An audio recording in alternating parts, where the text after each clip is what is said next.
continues right now with Alice Moore O'Farrell, who is the Digital Engagement Manager at WWF International. Her mission is to inspire WWF supporters and to take action for our planet.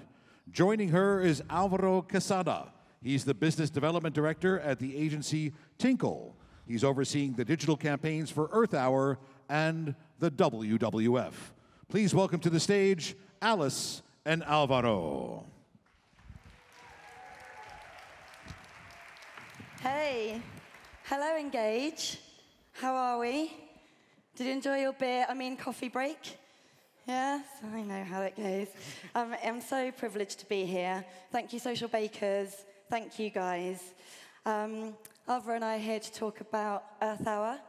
I'd like a show of hands, please, and you lot. Who has heard of Earth Hour? Okay. Keep your hands up if you've ever participated in Earth Hour. Thanks, lights, guys. Okay, that's really good.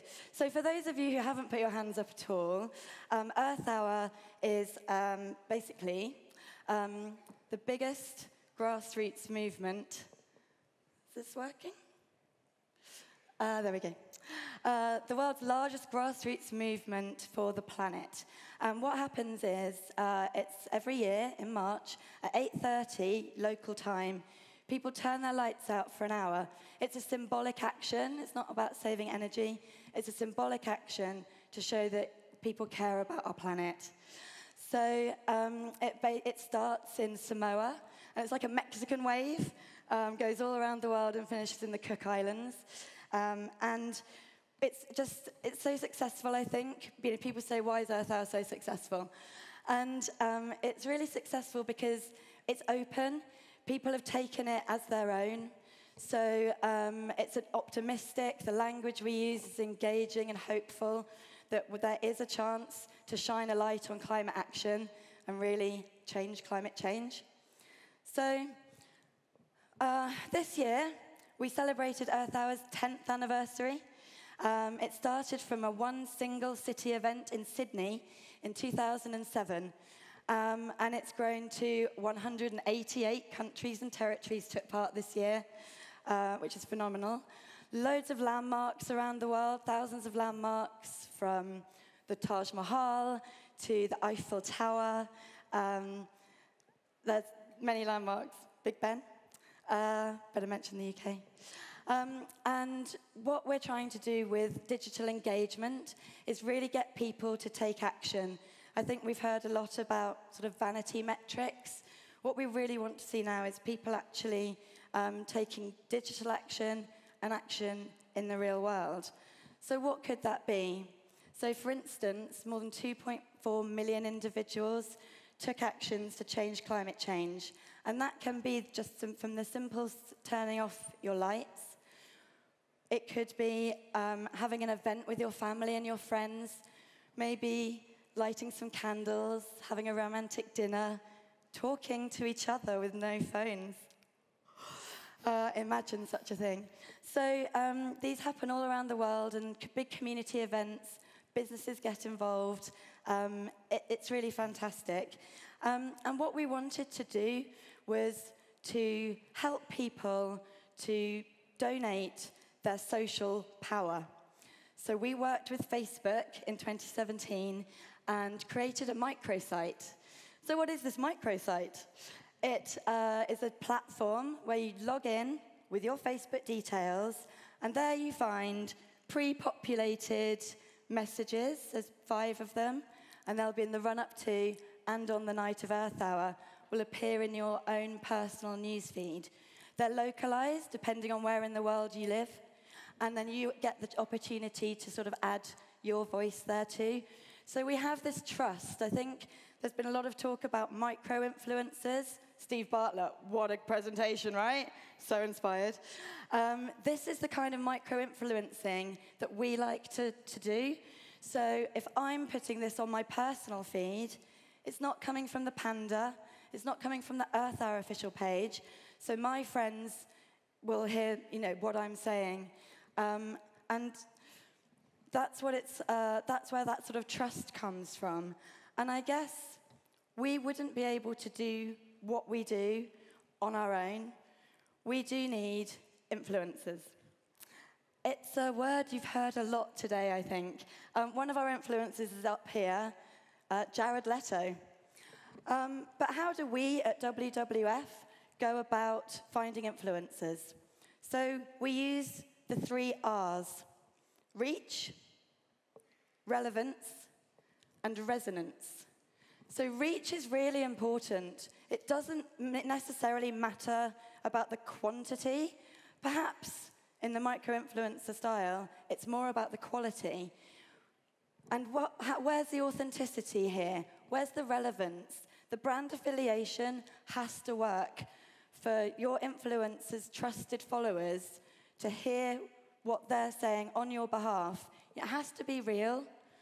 Otherwise, you know, I think we've all seen when certain celebrities get involved with campaigns, and there's just not that resonance. So that's where the resonance comes in. We do need that authenticity. And on that note, I'm very happy to hand over to the lovely Alvaro to talk a little bit more about Ether. Thank you very much, Alice.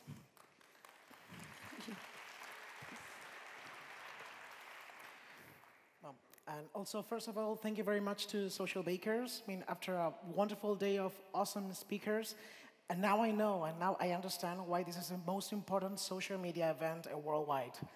So, first of all, thank you very much for inviting us. And my name is Alvaro, and I work for Tinkle. Tinkle is a digital agency that it works with WWF on the WWF projects and also on Earth Hour.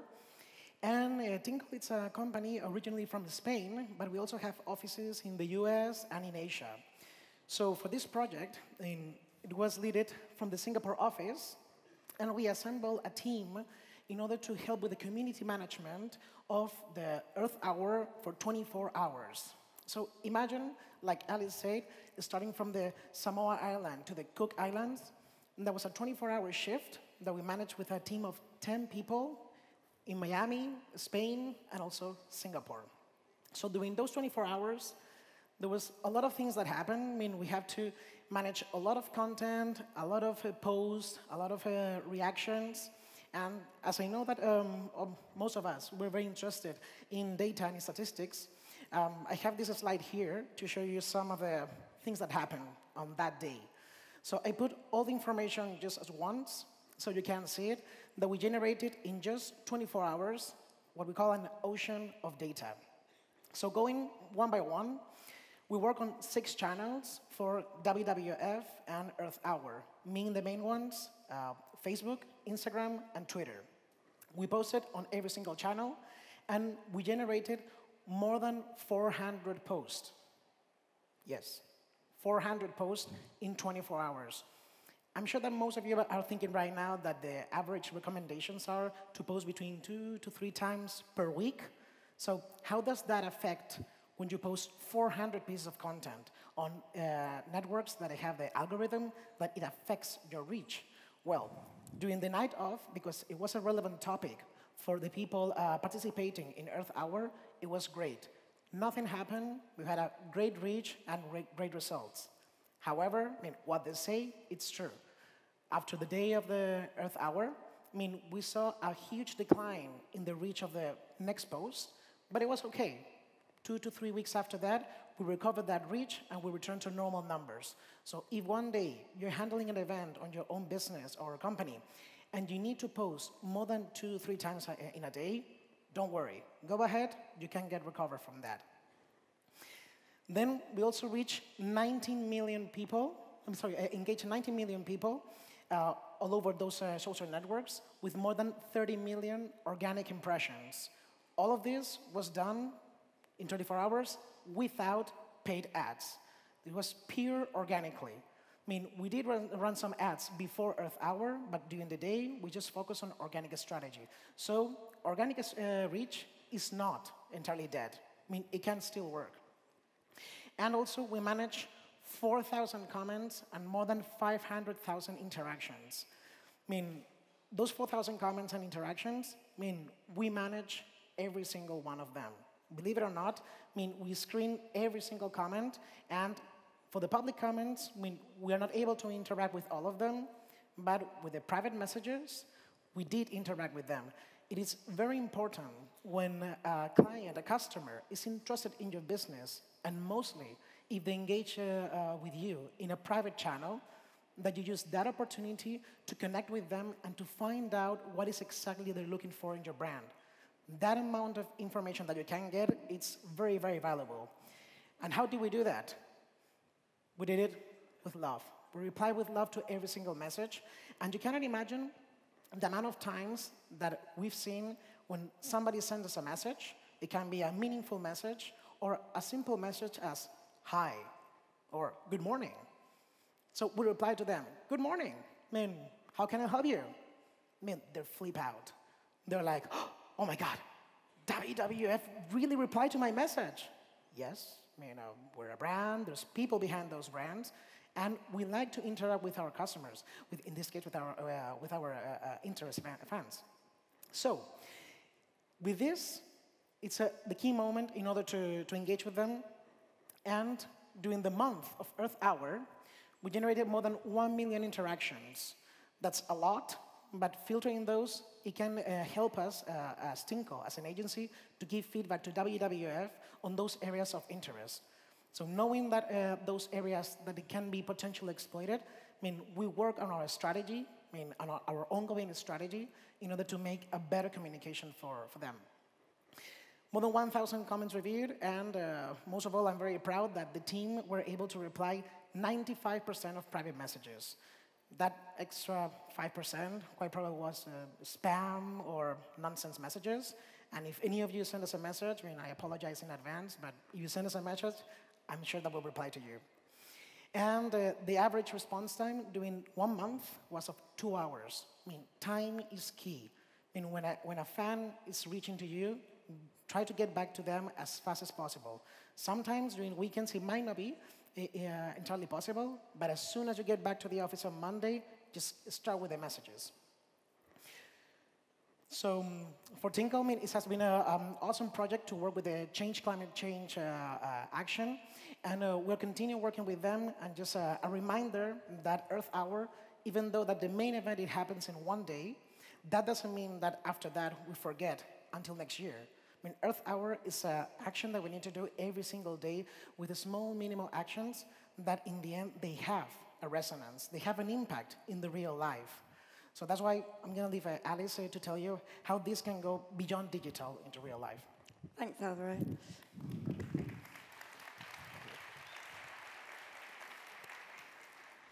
So we've nearly finished our presentation, but I really wanted to talk about how we took digital engagement into the real world and how Earth Hour does actually affect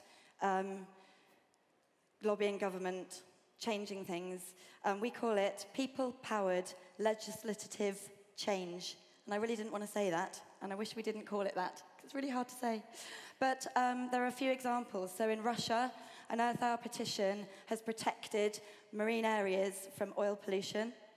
In a UNESCO World Heritage Site in the Galapagos Islands, it was the first part of Ecuador to completely ban plastic bags. And in Uganda, we celebrated the first ever Earth Hour forest, which is fighting against and trying to mitigate against the 6,000 hectares of deforestation that is experienced in Uganda every year.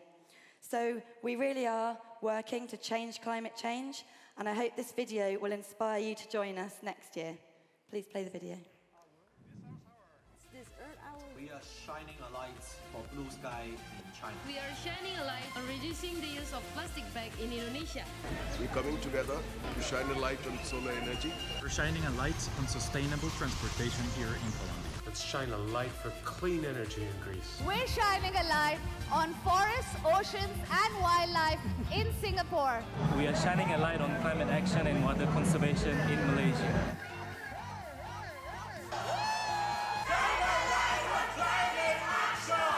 Change climate change. Together. Possible. Together possible. Together possible. Thank you very much. Thank you.